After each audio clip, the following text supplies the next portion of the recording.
It's 8:25. This is BBC Sussex, and we're going to talk about fracking, which, if you don't know about fracking already, you probably will do over the next few years, because there's going to be more of it, most likely, in the UK. And that's because of an announcement in the autumn statement by the Chancellor, who has outlined plans to support that method of exploring gas. We are consulting on new tax incentives for shale gas and announcing the creation of a single office so that regulation is safe but simple. We don't want British families and businesses to be left behind as gas prices tumble on the other side of the Atlantic. So the background to all of that is that fracking can be quite a cheap way of getting gas out of the earth. They do it a lot in the States. We do it very, very little in this country. Of course, there have been environmental worries about fracking.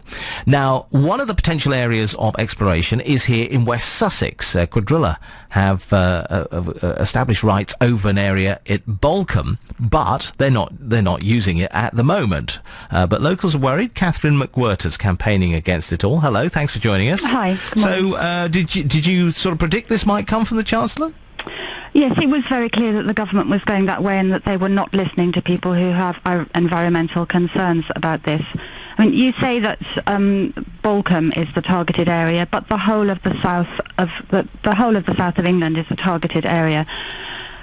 Well, yeah, potentially, because okay. So there is shale gas underneath many places. Balcombe is the one area where they've got some land there. But even now, Quadrilla say they're not going to go forward with it at the moment. Currently, Quadrilla are focusing on the northwest of England, where there probably is more gas than we have down here. I mean, nobody knows at the moment. There are a lot of question marks over the whole process.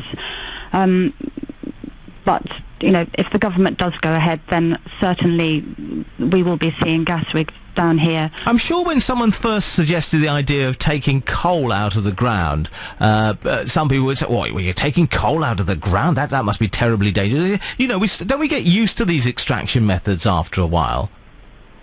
I think fracking is different. Fracking is... it has a lot of dangers. It also... a coal well is sited in one place.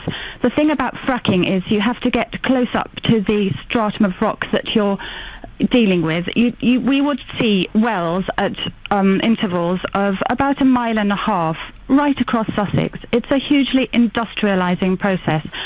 Huge numbers of lorries on the road, a large amount of water used, a huge amount of waste that is so contaminated and so radioactive that it can't be easily disposed of. Do you honestly think the government would run fast and loose with our environment just for a bit of cheap gas? I mean, that is suggesting that the government really don't care at all about the safety concerns.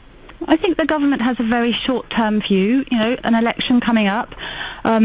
We have to think about how we're going to get energy in the future. The future of energy has to be renewable, because one of these days, very soon, we're going to run out worldwide of fossil fuels, and we should be pouring money into developing those renewables to...